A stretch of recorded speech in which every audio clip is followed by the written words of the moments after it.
ஸ்தோத்திரம். ஜெயம் தரும் தேவனே ஸ்தோத்திரம் ஸ்தோத்திரம். என் அன்பு சகோதர சகோதரிகளே, இயேசு கிறிஸ்துவின் இனிய நாமத்தில் என் அன்பின் வாழ்த்துக்களை சொல்லிக் கொள்கிறேன். மீண்டுமாக இந்த வாலிபோட்டம் நிகழ்ச்சியில் உங்களை சந்திப்பதில் நான் மகிழ்ச்சி அடைகிறேன்.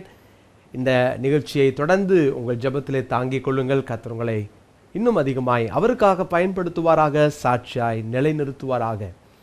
போன வாரத்திலே அப்போஸ்தலர் 9ஆம் அதிகாரத்தின் 6வது வசனத்தை வைத்து நாம் தியானித்தோம். அந்த வசனத்தை வாசிக்கிறேன். நடுங்கி திகைத்து, ஆண்டவரே, நான் என்ன செய்ய சித்தமாய் இருக்கிறீர் என்றார். அழகான ஒரு கேள்வி, ஒரு கிறிஸ்தவன் கேட்க வேண்டிய ஒரு கேள்வி, இயேசு கிறிஸ்துவை வாழ்க்கையிலே ஏற்றுக்கொண்டவன் கேட்க வேண்டிய ஒரு கேள்வி. தமஸ்கு வீதியிலே சபையை சீரழிப்பதற்காக இயேசு கிறிஸ்துவை தொழுது கொள்ளுகிறவர்களை சிறைப்பிடிக்கவும் கொலை செய்யவும் சீறி பாய்ந்த சவுல் என்ற ஒரு வாலிபன் ஆண்டவராகிய இயேசு கிறிஸ்துவால் சந்திக்கப்படுகிறார். சந்திக்கப்பட்ட சவுல் கேட்ட அழகான கேள்வி, ஆண்டவரே, நான் என்ன செய்ய சித்தமாயிருக்கிறேன்? பிரியமான தேவனுடைய பிள்ளைகளே, அநேகர் இந்த கேள்வியை கேட்டார்கள். நான் வசனத்தை தியானிக்கும் போது ஒன்றை அறிந்து கொண்டேன். ஆண்டவரிடத்திலும் கேட்டார்கள், ஊழியரிடத்திலும் கேட்டார்கள், சிலர் மனிதர்களிடத்திலும் கூட இந்த கேள்வியை கேட்கிறதை பார்க்கிறோம். மனிதனை பிரியப்படுத்துவதற்காக. ஆண்டவராகிய இயேசு கிறிஸ்து கைது செய்யப்பட்ட போது பிலாத்து கூட அந்த கேள்வியை மனிதர்களை பிரியப்படுத்துவதற்காக மனிதர்களை பார்த்து கேட்கிறார், ஜனக்கூட்டத்தை பார்த்து கேட்கிறார், இயேசுவை நான் என்ன செய்ய வேண்டும்? நான் என்ன செய்ய வேண்டும்? நிறைய நேரம் மனுஷனை பார்த்து இந்த கேள்வியை கேட்டுறோம். சில நேரம் சிலரை பிரியப்படுத்துவதற்காக சில கேள்விகளை இப்படி கேட்டு விடுகிறோம். ஆனால் உண்மையாய் நாம் ஆண்டவரிடத்திலே இந்த கேள்வியை என்னைக்காவது கேட்டிருக்கிறோமா? பொதுவாக ஆண்டவரை பார்த்து நம்ம எதை வைப்போம் அப்படின்னு பார்த்தீங்கன்னா, ஆண்டவரே, எனக்கு இதெல்லாம் வேணும், கேளுங்க கேளுங்க. ஆண்டவரே, எனக்கு இது காரியத்தை நீங்கள் செய்யுங்க, நான் ஜெபம் பண்ணுறேன், என்னை கேளுங்க அப்படின்னு சொல்லியே பழகிட்டோம். வேதத்தில் சாமுவேலை குறித்து வாசிக்கும் போது, சொல்லும் அடியேன் கேட்கிறேன் என்று அழகாய் ஜெபித்தார். சொல்லும் சொல்லும் நான் கேட்கிறேன் அப்படின்னு சொல்கிறார். பிரியமான தேவனுடைய பிள்ளைகளை, இன்றைக்கும் ஆண்டவர் நம்மோடு கூட பேச விரும்புகிறார். இன்றைக்கும் ஆண்டவருக்கு செவி கொடுக்கிற கூட்டத்தை கர்த்தர் எதிர்பார்க்கிறார். பிரியமான தேவனுடைய பிள்ளைகளே, இதை கேட்டுக்கிட்டு இருக்கிற சகோதரனே சகோதரியே, எனக்கு அருமையானவர்களே, என்னைக்காவது இந்த கேள்வியை நம்முடைய வாழ்க்கையில் கேட்டிருக்கிறோமா? ஆண்டவரை பார்த்து நான் என்ன செய்ய சித்தமாக இருக்கிறீங்க ஆண்டவரே சொல்லுங்க. நிறைய நேரம் இந்த வார்த்தையை நம்ம ஆண்டவர்கிட்ட கேட்க தவறி விடுகிறோம். போன வாரம் நான் சொன்னேன், பயந்ததினாலே யோவான் ஸ்நானகனை பார்த்து ஒரு கூட்டம் நாங்கள் என்ன செய்யணும்னு ஜனக்கூட்டம் ஒரு பக்கம் கேட்டாங்க. ஆயக்காரர் யோவான் ஸ்நானகனை பார்த்து கேட்டார்கள். போர் சேவகர் யோவான் ஸ்நானகனை பார்த்து கேட்டாங்க. பயம், கோடாரியானது மரத்தின் வேர் அருகே வைக்கப்பட்டதுன்னு சொன்னதுனால இந்த கேள்வி அவர்களுக்குள் வந்தது. அதாவது தப்பிச்சுக்கிறதுக்காக கேட்ட கேள்வி, அதாவது இது ஆதாயத்துக்காக கேட்ட கேள்வின்னு கூட நம்ம சொல்லலாம். அடுத்தது பார்த்தீங்கன்னா, உள்ளத்தில் வேற ஒரு ஆசை, ஆனால் நம்மளும் ஒரு கேள்வி கேட்போமேன்றதுக்காக நம்ம கேட்கிற கேள்வி. ஆனால் அதில் ஆண்டவரிடத்தில் கேட்ட கேள்வி நமக்கு எந்த விதத்திலாவது அந்த ஆன்சர் பாதிப்பை ஏற்படுத்தும் அப்படின்னா, எனக்கு அப்போ அந்த கேள்வி பக்கம் நான் போக மாட்டேன். பாருங்க, மனசுக்குள்ள பணத்தின் மேல ஆசை, அதை விடுவதற்கு அவனுக்கு மனமில்லை. ஆனால் அவனுடைய பிரச்சனை என்னன்னா, நித்திய ஜீவனை பெற நான் என்ன செய்ய வேண்டும்? அவனுக்குள்ள கேள்வி இருந்தது, ஆனால் அதற்கு விட்டு கொடுக்க மனமில்லை. மூன்றாவது கவனிச்சு பார்த்தீங்கன்னா, அப்போஸ்தலரை பார்த்து மனம் குத்துண்டதினாலே ஒரு கூட்டம் கேட்குறாங்க, நாங்கள் என்ன செய்ய வேண்டும்? அதே போல நாலாவது நான் சொன்னேன், அப்போஸ்தலர் 16ஆம் அதிகாரத்தில் சிறைச்சாலைக்காரன் பவுலையும் சீலாவையும் பார்த்து கேட்கிறார், நான் என்ன செய்ய வேண்டும் என்று கேட்கிறார். பிரியமானவர்களே, நான் கடைசியாய் போன வாரம் நான் முடிக்கும்போது அந்த அப்போஸ்தலர் 9:6 சொன்னேன். நான் திரும்ப ஞாபகப்படுத்துகிறேன். அதே வார்த்தையை சவுல் என்ற வாலிபரும் கேட்டார். என்ன கேள்வி? நான் என்ன செய்ய சித்தமாக இருக்கிறேன்? தெய்வ பிள்ளைகளே, என்ன செய்வது?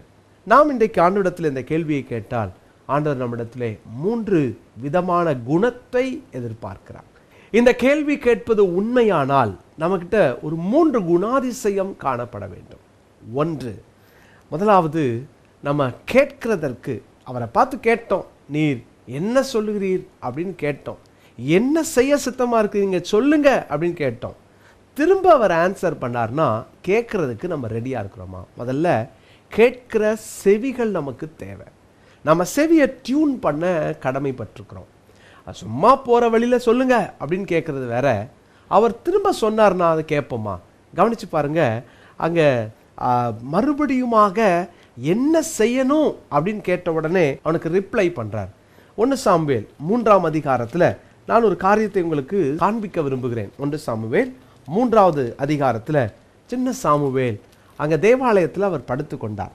அப்போது சாமுவேல் படுத்து கொண்ட போது ஆண்டவர் அவனை பார்த்து கூப்பிடுகிறதை பார்க்கிறோம். ஒவ்வொரு முறையும் ஏலிகிட்ட போய்த்து நீங்கள் என்னை கூப்பிட்டீங்களான்னு கேட்குறாரு. 9வது வசனத்தை வாசிக்கிறேன். சாமுவேலை நோக்கி, நீ போய் படுத்துக்கொள், உன்னை கூப்பிட்டால் அப்பொழுது நீ, கர்த்தாவே சொல்லும் அடியேன் கேட்கிறேன், சொல்லும் அடியேன் கேட்கிறேன். அதாவது காதை நான் திறந்து தான் வச்சிருக்கிறேன், நீங்க பேசுங்க, நான் கேட்கிறேன். கேட்கிற ஒரு செவி நமக்கு தேவை. கேட்கிற செவி தேவையா? நிறைய சத்தத்தை கேட்டு பழகிட்டோம். நிறைய சத்தங்கள் இன்றைக்கு நம்முடைய செவிகளில் துணிக்குது. உன் நண்பன் உன்னோடு கூட பேசி உன்னை கரப்ட் பண்ணிக்கிட்டு இருக்கலாம். உனக்கு தவறான அட்வைசஸை கொடுத்து உன்னை கரப்ட் பண்ணிக்கிட்டு இருக்கலாம். நிறைய பேர் உன்னுடைய மனதை கரப்ட் பண்ணலாம். உன் செவிகளில் தேவையில்லாததை சொல்லி சொல்லி சொல்லி உன்னை சீரழித்து கொண்டிருக்கலாம். தேவனுடைய பிள்ளைகளே, அருமையான சகோதரனே சகோதரியே, அம்னோன் என்ற ஒரு வாலிபனை குறித்து வேதத்தில் வாசிக்கிறோம். அவனுடைய நண்பர்கள் அவனிடத்துல நிறையா தேவையில்லாததை சொன்னாங்க. குறிப்பா ஒரு நண்பன் அவனுடைய வாழ்க்கையை சீரழிக்கிறதற்காக அவன் கூட பேசினதை நம்ம பார்க்குறோம். அவன் சொந்த சகோதரியை நாசப்படுத்த அவனுடைய நண்பன் காரணமாக இருந்தான். தெய்வ பிள்ளையே, இன்னைக்கு ஒருவேளை உங்கள் செவிகள் எதை கேட்குது? சொல்லும் ஆண்டவரே நான் கேட்குறேன் அப்படின்னு சொல்கிற, உண்மையாகவே கர்த்தரை பார்த்து சொல்கிற இருதயம் உங்களுக்கு இருந்தால் நம்ம எப்படி இருப்போம் தெரியுமா? எந்த உலக சத்தத்துக்கும் நம்ம செவிகளை அடைத்து தேவன் எனக்கு என்ன சொல்லுகிறார் என்று செவிகளை திறக்கிற அனுபவம் நமக்கு தேவை. நீங்கள் உங்கள் செவியை திறந்து வச்சிருக்கீங்களா? ஒவ்வொரு நாளும் கர்த்தர் உங்கள் கூட பேசுறது உங்களால் கவனிக்க முடியுதா? உங்கள் கூட கர்த்தர் பேசுறது கேட்க முடியுதா? ஏலி ஆசாரியன் தான், ஆனால் ஏலியோடு கூட ஆண்டவர் பேச முடியவில்லை. ஆனால் இங்கே சாமுவேல் என்ற அந்த சிறுவனோடு கூட ஆண்டவர் பேசுவதற்கு ஆயத்தமாயிருந்தார். காரணம் திறந்திருக்கிற செவிகள். இன்னைக்கு ஆண்டவர் திறந்திருக்கிற செவியை எதிர்பார்க்கிறார். ஒவ்வொரு நாளும் பைபிளை திறந்து வச்சு வாசிங்க, ஜெபம் பண்ணுங்க, ஆண்டவர்கிட்ட கேளுங்க. நீங்க பேசுங்க ஆண்டவரே. அவர் பேச விரும்புகிறார். கேட்கறதுக்கு எத்தனை பேர் ஆயத்தம்? அவர் சத்தத்தை கேட்கறதுக்கு எத்தனை பேர் ஆயத்தம்? இன்னைக்கு நம்ம ஜெபம் பண்றோம், முட்டி போடுறோம், கட கட கட கடன்னு ஆண்டவர்கிட்ட பேசி எதையோ ஒன்று ஒப்பிச்சுட்டு ஆமேன் என் ஆத்துமாவே கர்த்தரை ஸ்தோத்திரின்னு எழுந்து போயிடுறோமே. என்னைக்காவது உட்கார்ந்து பேசுங்கப்பா, நான் கேட்குறேன், நான் என்ன செய்யணும் எனக்கு சொல்லுங்க, என் செவியை திறந்து வைத்திருக்கிறேன்னு சொல்லி நம்ம செவியை திறந்து வச்சிருக்கவங்க எத்தனை பேர்? சங்கீதக்காரன் 58ஆம் சங்கீதத்தில் 5வது வசனத்தில் இப்படியாய் சொல்லுகிறார், பாம்பாட்டிகள் வினோதமாய் ஊதினாலும் அவர்கள் ஊதும் சத்தத்திற்கு செவிகொடாதபடிக்கு தங்கள் காதை அடைக்கிற செவிட்டு வெறியனை போல இருக்கிறார்கள். வினோதமாய் அந்த பாம்பாட்டி ஊதினாலும் தங்கள் செவியை அடைத்து கொள்ளுகிற செவிட்டு வெறியனை போல. அப்போ நிறைய நேரம் காதில் சத்தம் விழாதபடி நடந்துக்கிறோம் இல்லையா? ஆண்டவர் சில நேரம் ஆலயத்தில் பேசுவார். அந்த சத்தம் எத்தனை நேரம் நமக்கு அது சாதகமாக இருந்தால் ஏற்றுக்கிறோம், இல்லைன்னா காதில் விழாததை போல நடந்துக்கிறோமே. சில நேரம் சிலருடைய அட்வைஸ் நம்ம காதில் விழாததை போல நடந்துக்கிறோம். தேவனுடைய பிள்ளையே, ஆண்டவர் நம்மளை பயன்படுத்த விரும்புகிறார். ஒரு சவுலை பவுலாய் மாற்றி ஒரு பயனுள்ள பாத்திரமா தேவன் மாற்ற காரணம் என்ன தெரியுமா? அவன் கேட்கிறதற்கு அந்த சவுல் என்ற வாலிபன் தன் செவியை திறந்து வைத்திருந்தான். சொல்லுங்க சொல்லுங்க, நான் கேட்குறேன். இன்னைக்கு ஆண்டவர் பேச விரும்புகிறார். செவி கொடுக்க எத்தனை பேர் ஆயத்தம்? செவி கொடுக்க எத்தனை பேர் காத்திருக்கிறோம்? செவி கொடுக்க எத்தனை பேர் செவியை திறந்து வைத்து காத்திருக்கிறோம்? இன்னொரு வசனத்தையும் நான் சுட்டி காண்பிக்கிறேன். நீதிமொழிகள் 1ஆம் அதிகாரத்தின் 24வது வசனம், நான் கூப்பிட்டும் நீங்கள் கேட்க மாட்டோம் என்கிறீர்கள், நான் என் கையை நீட்டியும் கவனிக்கிறவன் ஒருவனும் இல்லை. கேட்க மாட்டோம், செவி திறக்கப்படாத அனுபவம். தெய்வ பிள்ளைகளே, அருமையான வாலிப சகோதரனே சகோதரியே, உன்னுடைய சின்ன வயதிலேயே, உங்களுடைய இளம் வாலிபத்திலேயே அல்லது உங்கள் வாலிப பிராயத்திலேயே ஒவ்வொரு நாளும் ஆண்டவர் என்ன பேசுகிறார் என்று கேளுங்கள். அருமையான சகோதரனே சகோதரியே, ஊழியரே, ஆண்டவர் என்ன சொல்லுகிறார்? ஆண்டவர் என்ன பேசுகிறார்? உங்கள் செவிகள் திறந்திருக்கட்டும். கர்த்தர் பேச உங்கள் செவிகளை திறந்து வைத்திருங்கள். அவர் காத்திருக்கிறாரே, உங்கள் செவிகளிலே அவர் சத்தம் விழட்டும். இரண்டாவது ஒன்று, நம்ம கேட்கிற அந்த செவி இருந்தால் தான் அவர் பேசுவார். காதை அடைச்சிட்டு இருந்தா அவர் பேசினாலும் காதில் விழாது. காதை திறந்து வைங்க. இரண்டாவதாக ஆண்டவர் என்ன எதிர்பார்க்கிறார்? அந்த 9ஆம் அதிகாரத்தில் பாருங்க, தமஸ்கு வீதியில சந்திக்கப்பட்ட உடனே அவர் கேட்கிறார் என்ன செய்யணும். இல்லை, ஆண்டவர் சொல்லுகிறார், அதுக்கு காது கொடுத்து கேட்கிறாரு. அவர் சொல்றார், நீ எழுந்து பட்டணத்துக்குள்ளே போ. 6வது வசனத்துல, நீ செய்ய வேண்டியது அங்கே உனக்கு சொல்லப்படும் என்றார். அப்போ ஏற்றுக்கொள்ளுகிற உடனே அதுக்கு ஓகே நான் கீழ்ப்படுகிறேன்னு சொல்ற அந்த இருதயத்தை ஆண்டவர் பார்க்கிறார். ஆண்டவர் இன்னைக்கு யாரா இருந்தாலும் ஒரு பவுலை போல ஆண்டவர் பயன்படுத்த விரும்புகிறார். ஏன் ஆண்டவர் பயன்படுத்த முடியல அப்படின்னா, ஒன்று சொல்லுங்க அப்படின்னு காதை திறக்கிறதுக்கு ஆள் இல்லை. ரெண்டாவது, அப்படியே காதில் விழுந்தாலும் அதுக்கு கீழ்ப்படுகிறதற்கு இன்னைக்கு ஆள் இல்லை. சில நேரம் நல்லதாக இருந்துச்சுன்னா கீழ்ப்படுகிறோம், நமக்கு சாதகமாக இல்லைன்னா கீழ்ப்படிய நிறைய நேரம் நம்ம அதை கொஞ்சம் ஸ்ட்ரைக் பண்ணுறோம் இல்லையா. ஆண்டவர் அந்த வாலிபன் தலைவன் இளைஞனை பார்த்து, ஐஸ்வர்யவானை பார்த்து சொல்லுகிறார், எல்லாத்தையும் வித்துட்டு வாப்பா என் பின்னால் வாடுறார். அப்போது ஆண்டவர் அவன்கிட்ட சொன்ன உடனே ஐயோ முடியாது அப்படின்னு உடனே தூக்கி போடலை. பாருங்கள் கர்த்தருடைய பிள்ளைகளே, அதற்கு கீழ்ப்படிந்த ஒரு இருதயம் தான் இன்னைக்கு நமக்கு தேவை. சில நேரம் ஆண்டவர் அவரை பின்பற்றுவதற்கு சில காரியம் சொல்லுவார். எத்தனை நேரம் கீழ்ப்படிஞ்சிருக்கிறோம். லோத்தை பார்த்து ஆண்டவர் சொல்றார், ஜீவன் தப்போ ஓடிப்போம், பின்னிட்டு திரும்பாதே. உடனே ஆண்டவர் என்ன சொன்னாரோ அதற்கு கீழ்ப்படுகிறதுக்கு பதில் லோத்து ஆண்டவருக்கு ஒரு அட்வைஸ் பண்ணார். இல்லை ஆண்டவரே, மலைக்கு ஓடி போக என்னால் முடியாது. கீழ்ப்படுதலை எத்தனை நேரம் இல்லை நம்ம ஸ்ட்ரைக் பண்ணுறோம், முடியாதுன்னு சொல்கிறோம், இல்லை அதுக்கு எதிர்த்து இன்னொரு காரியத்தை நம்ம வைக்கிறோம். தேவ பிள்ளையே, எரேமியா தீர்க்கதரிசன புஸ்தகம் 42:6 நன்மையோ தீமையோ நாங்கள் கீழ்ப்படுகிறோம். ஆண்டவருக்கு கீழ்ப்படுகிற இருதயம் தேவை. நான் எப்படி ஆண்டவரை கீழ்ப்படிவது கேட்காதீங்க. கீழ்ப்படிஞ்சா இதை விடணுமே, பரவாயில்ல. ஆண்டவரை நான் கீழ்ப்படிஞ்சா என் வாழ்க்கையில் இவைகள்லாம் நான் லூஸ் பண்ணணுமே, ஆண்டவருக்கு கீழ்ப்படிஞ்சு பாருங்க. அப்போஸ்தலனாகிய பவுலை ஆண்டவர் எவ்வளவு பெரிய ஒரு ஊழியத்தை கையில் கொடுத்து ஆண்டவர் எவ்வளவு தம்முடைய நாமத்தை மகிமைப்படுத்தினார் அந்த மனுஷன் மூலமா. இன்னைக்கு ஒவ்வொரு வாலிபர்களையும், இதை கேட்டுட்டு இருக்கிற ஒவ்வொருவரையும் ஆண்டவர் அப்படி பயன்படுத்த விரும்புகிறார். என்ன செய்யணும் ஆண்டவரே? கேளுங்க, செவியை திறந்து வச்சுட்டு கேளுங்க, கீழ்ப்படுகிற இருதயத்தோடு கேளுங்க. மூன்றாவது, அதே அந்த வாலிபனை குறித்து அனனியா கிட்ட ஆண்டவர் என்ன தெரியுமா சொன்னாராம்? அந்த அப்போஸ்தலர் 9ஆம் அதிகாரத்தில் இந்த என்கவுண்டர் முடிஞ்சதுக்கு அப்புறம் 16வது வசனத்தில், அவன் அந்த சவுல் என்னுடைய நாமத்து நிமித்தம் எவ்வளவாய் பாடுபட வேண்டும் என்பதை நான் அவனுக்கு காண்பிப்பேன். நீ சொல்லுன்னு சொல்ல, நான் காமிச்சுக்கிறேன். இந்த பாட கண்டு அவன் பயப்படலை அப்படின்னா, அந்த சவுலை ஆண்டவர் சந்தித்த உடனே என்ன அவனை குறித்து பிளான் தெரியுமா? அந்த பாத்திரம் ஏன் பாத்திரம், நான் அவனை பயன்படுத்த போகிறேன். பாடுபடுவான், பரவாயில்ல, நான் அதை காண்பிப்பேன். பாடு இல்லை, பிரச்சனை இல்லை அப்படின்றதல்ல, பாடு உண்டு, என் நாமத்து நிமித்தம் அவன் பாடுபடுவான் அப்படின்னு சொல்லி ஆண்டவர் அந்த அனனியா கிட்ட சவுலை குறித்து சொல்லுகிறார். தேவ பிள்ளைகளே, எப்போ இந்த வார்த்தை நம்முடைய வாழ்க்கையில் அது நிறைவேறும் தெரியுமா? இந்த வார்த்தையினுடைய அந்த பூரணத்தை எப்போ பார்க்க முடியும் தெரியுமா? கேட்கிற செவி, கீழ்ப்படுகிற இருதயம், அர்ப்பணிக்கிற ஒரு வாழ்க்கை நமக்கு இருந்தால்தான் ஆண்டவரை பார்த்து நீங்களும் நானும் இந்த வார்த்தையை சொல்ல முடியும்.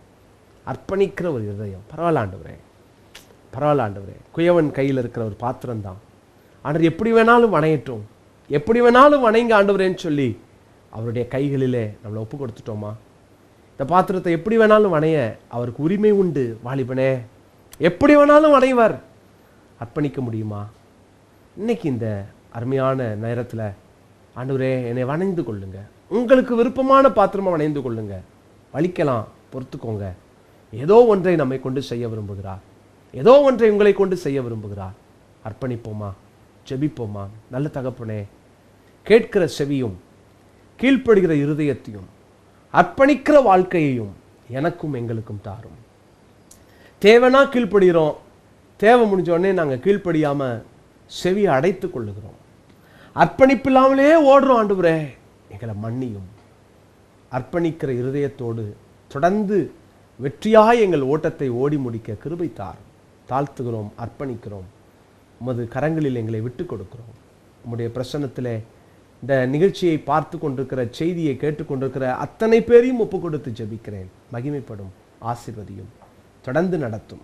இயேசுவின் நாமத்தில் நம்முடைய கரங்களில் ஒப்பு கொடுத்து ஜெபிக்கிறேன் நல்ல பிதாவே, ஆமென். என் அன்பு சகோதரனே, சகோதரியே, இந்த நிகழ்ச்சியை பார்த்து நீங்கள் எங்களோடு தொடர்பு கொள்ளலாம். உங்கள் கூட நாங்கள் ஜெபித்து ஆலோசனை சொல்ல நாங்கள் ஆயத்தமாக இருக்கிறோம். மீண்டும் அடுத்த வாரம் சந்திக்கிறோம்.